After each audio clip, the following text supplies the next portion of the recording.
is Julie Chang, and I am your student's peer counseling one and or I guess or two teacher for this year. And this is my back to school night presentation. Anywhere along the way, if you have a question or comment, feel free to email those to me. I'm going to go through the structure of the class, and I hope you get just as excited about why we are doing this as I am. So, the peer counseling class, what it is it teaches social emotional learning, which is obviously incredibly important. And if you go through, I'm not going to read the slides for you, but you're more than welcome to read them in detail at your leisure.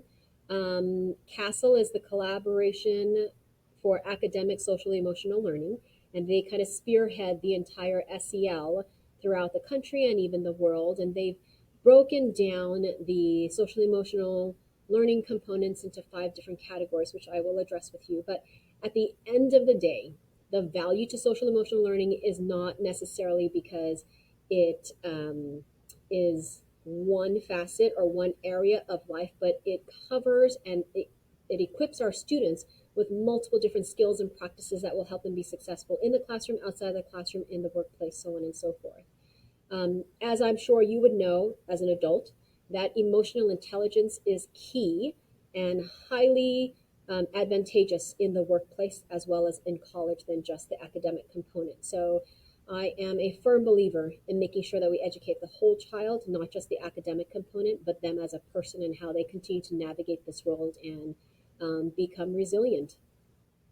So, who is in the class? Is students are nominated by staff and faculty members, and I am looking for leaders who are independent, students who are responsible academically and socially, flexible and gracious, willing to try new things, service for the sake of service. So last year, something that we did was we went and connected with Oakmont Senior Living, and my Peer One class last year went and volunteered. We built connections with them for the gain on both ends, for the students as well as the elderly. And it was an amazing time. We were able to do that once a month. It was for the sake of service, just as community service, building that relationship and rapport with other people in the community benefits both sides. It wasn't for hours, it wasn't for points, it wasn't for college recommendations or anything like that. It was service for the sake of service. And I think it's important for students to recognize that now, because so much of things that they do is always for some sort of a gain on their part.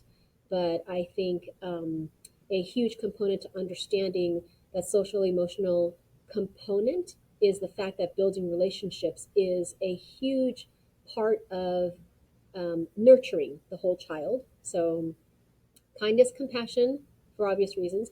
We go through a lot of these characteristics and components. The kids are also trained. We go through TED Talks constantly. We do tons of quick writes. They're asked to digest and absorb certain concepts, but also find out why those things are important, why kindness is important, even for the person receiving as well as the person giving. Which leads me to this slide. Why SEL2? Why SEL also?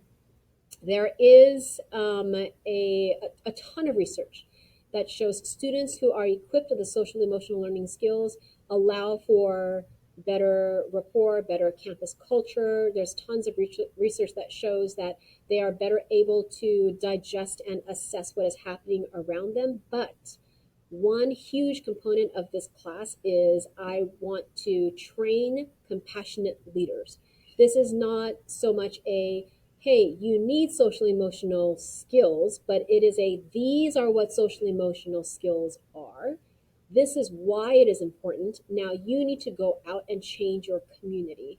So the class originally started with the intent of making sure West Ranch High School is a positive learning environment, and that is created by the students themselves. And it's kind of grown in a lot of ways. We've expanded our focus to not just our campus, but to Santa Clarita Valley. And how can these students then step outside of themselves and make a change and a difference in the community? So again, it is training leaders and compassionate leaders at that. These are all just statistics. As you know, mental illness is a big component or a big issue amongst teenagers now.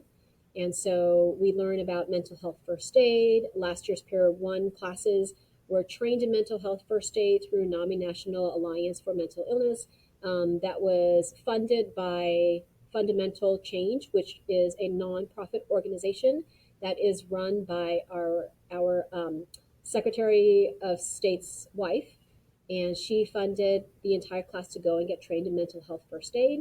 It is to teach the leaders why leadership doesn't just mean being able to do and check off a list, but incorporating and acknowledging the fact that leadership has to deal with people.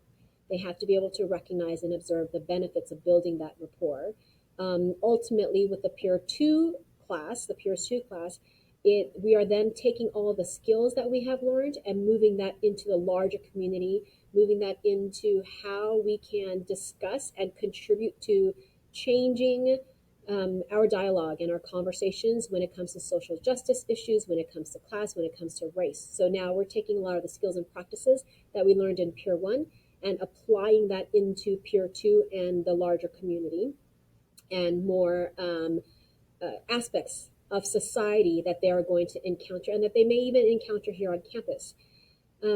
What has been a true blessing and benefit unexpectedly was I was able to merge the Peer 1 and Peer 2 class this year. And so now I have a class of 40, but it has been wonderful to see the Peer Counseling 2 kids speak up and share about their experiences last year, and to really be able to lead the Peer 1s in a lot of the discussions and things like that. So they're also putting into practice that compassionate leadership piece that they learned last year. How we're going to do that is through the 5 different categories of social emotional learning. So we are going through self-awareness, self-assessment, being able to recognize who they are, then being able to build relationships and make responsible decisions, and then that social awareness component, which comes in a lot with the Peer 2 class. But that is Peer Counseling 1, and meshed in there is Peer Counseling 2, since they're all in the same class together this year. I am so looking forward to what we can do online and virtually. Yes, it will be a challenge, but we're up for the challenge. If you have any questions, feel free to contact me at any time. Thank you so much. Have a wonderful rest of your day.